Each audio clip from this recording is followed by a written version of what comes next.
Interesante y entretenido. Faltaba el grito de Tarzán ahí como para haber plasmado la sensación el personaje, verdadera. al 100%. Tarzán Rastafari, además.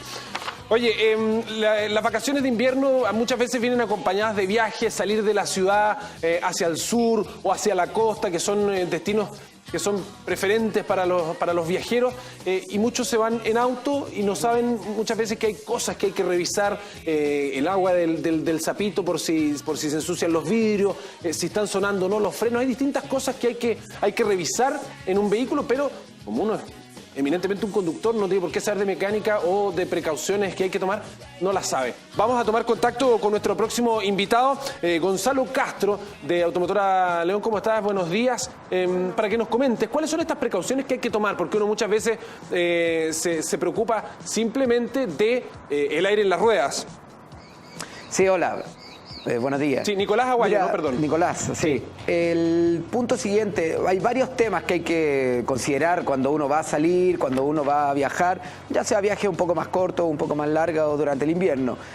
Principalmente vamos a hablar un poco de algunos componentes del motor, que son fundamentales para poder evitarnos de repente ciertas situaciones incómodas o tener algunos problemas de panas en el camino. Nicolás, perdón, mientras nos vas escuchando, estas son cosas que puede uno revisar antes de salir, no es necesario llevarlo a un mecánico ni nada, ¿no?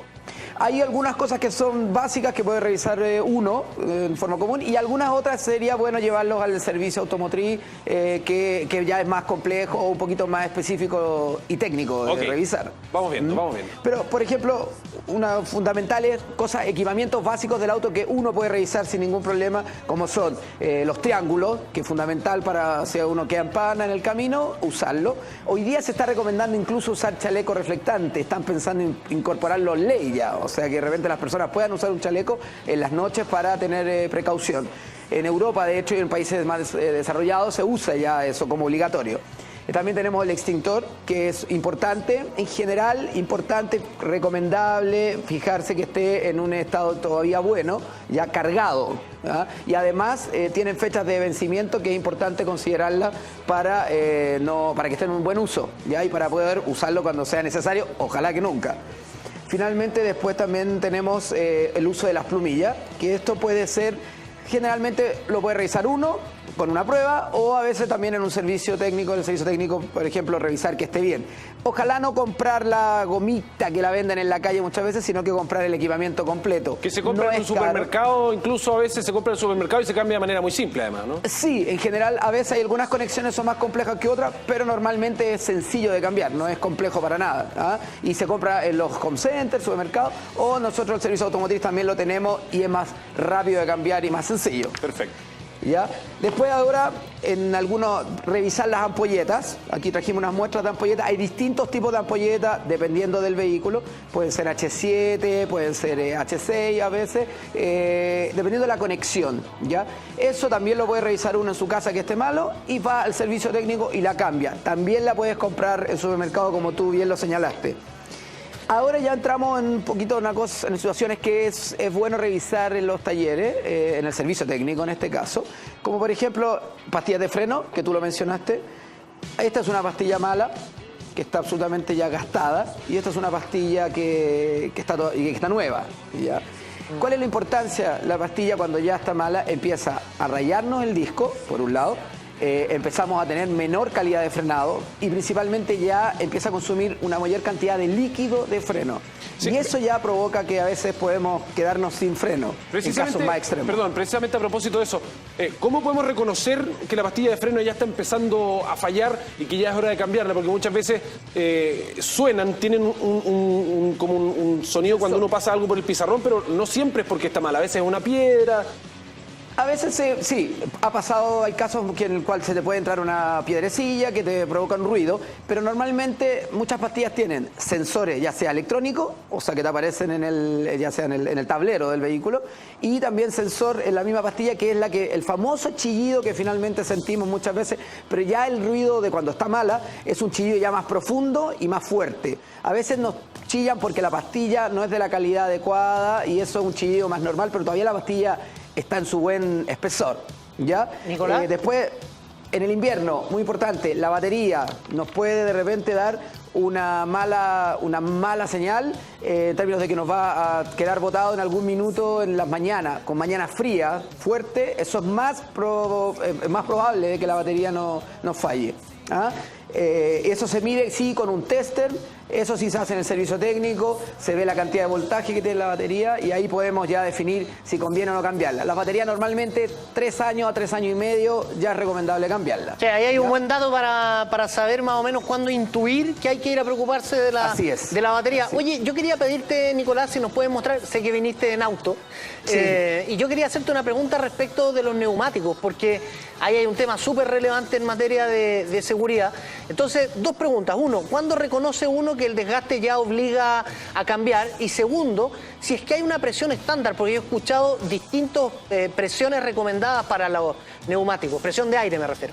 Sí, a ver, el neumático es muy importante revisar el dibujo, ¿ya? Cómo está su banda de rodamiento, que se llama, ¿ya? O un poco lo que lo llamamos normalmente, que es el dibujo. El neumático no puede estar en menos de 1.6 milímetros en una zona que es un pequeño poroto que tienen los neumáticos, un indicador, y ese es el que hay que medirlo. Muchas veces el neumático nos vamos a encontrar con que el dibujo todavía está en un buen estado o se ve bien, pero es este punto el que tenemos que medir y que no puede estar en menos de 1.6 milímetros. Importante. Eso sí se mide con un profundímetro y se mide en los servicios especializados, en el servicio León, por ejemplo, nosotros tenemos en los gente para que podamos trabajar y ver ese punto. Ojo con también que el neumático no tenga un desgaste disparejo. ¿Qué significa un desgaste disparejo? Significa que muchas veces la parte interna o la parte externa del neumático, o incluso a veces el centro de la banda de rodamiento, tiene un menor dibujo que los otros sectores. ¿Eso qué lo provoca? Muchas veces eso está provocado por ya sea alineaciones, problemas de alineación, problemas de mayor o menor presión de inflado también. Eso también a veces provoca eso. Lo que tú mencionaste muy bien de la presión. Siempre es recomendable lo que recomienda el fabricante. Muchas veces lo tiene acá, en el costado de la puerta, ya sea en la puerta o acá en el otro lado. Siempre se recomienda lo que indica ahí el fabricante. Ojo que muchas veces nosotros vamos a encontrarnos que en los viajes largos, por ejemplo, se dilata el neumático, vamos a llegar con mayor cantidad de presión de lo que estamos partiendo ya en el momento del viaje. Eso hay que considerarlo para ver cuánta presión vamos a usar. Sí, tú tienes razón que muchas veces se recomienda usar pareja una medida, pero a veces y en general nosotros recomendamos, ojo cuando haya carga. Normalmente en ese sentido es recomendable colocar una presión de aire o poner una presión de aire mayor atrás y menor adelante para que sea un menor, se produzca menos coleteo, que se llama. ¿Ah? Eso es súper importante. Nicolás, en general, recomendable lo que dice el fabricante. Sí, respecto a los neumáticos, muchas veces recomiendan, a propósito, cuando uno reconoce que los dibujos del neumático o que están muy gastados, hacer una rotación de neumáticos. ¿Cómo se hace esa rotación? ¿Qué tan frecuente tiene que ser esa rotación para ir manteniendo una buena calidad de neumáticos? Yo te diría en ese sentido, hay 3 servicios básicos que tú bien mencionas, principalmente en un viaje o cada 5.000 kilómetros se puede ir haciendo también. Es alineación, balanceo y rotación de los neumáticos. La alineación es cuando uno mide los ángulos del auto, que normalmente el síntoma es cuando vamos en carretera y se nos carga un poco para un lado o para el otro. Balanceo es cuando nosotros le hacemos un balanceo al neumático mismo, ¿ya? ¿Qué pasa ahí? Lo que ocurre ahí es cuando vamos sobre 80, sobre 100 kilómetros por hora, empieza a vibrarnos, muy desagradable para el manejo y también a veces peligroso, desgastante para el conductor. Y lo que tú bien mencionas, la rotación. La rotación hay que hacerla junto con el balanceo de alineación, como te decía, cada 5.000, cada 7.000 kilómetros, y tiene que ser una rotación en general paralela, lo de adelante hacia atrás y lo de atrás hacia adelante. ¿Para qué? Para un desgaste parejo finalmente, para que nuestros neumáticos vayan gastándose de manera pareja. Eso es muy importante. Es que está por pillarnos el tiempo y yo quería preguntarte por la carga, porque estamos hablando de vacaciones y seguro que la gente va con cosas a pasear. Entonces, ¿cuánto resiste el auto? ¿Se le echa nomás y se llena indiscriminadamente? ¿Se carga hacia arriba? ¿Cuáles son las medidas de precaución? En general el auto resiste, pero no hay que, obviamente depende del vehículo. Si tenemos una camioneta grande, una SUV o un vehículo más pequeño, dependiendo de eso es la cantidad de carga que uno le incorpora. cargar parejo el vehículo. ¿Qué quiere decir eso? La maleta, poner las maletas de manera pareja, ir distribuyendo el peso y no quedar cosas sueltas, porque eso actúa muchas veces en frenada fuerte, pueden actuar peligroso para el conductor o para el resto de los pasajeros. Existen estas cajas que se usan arriba del techo, que son recomendables porque justamente hacen pareja la carga y te permiten además distribuirla mejor y tener una mejor cantidad de carga dentro del vehículo que te resiste mejor al fondo. Muy bien, Nicolás Aguayo de la Automotora León, muchísimas gracias por conversar con nosotros de este tema. Gracias a ustedes. Que estén muy bien. Chau, chau. Igual. Chau, chau.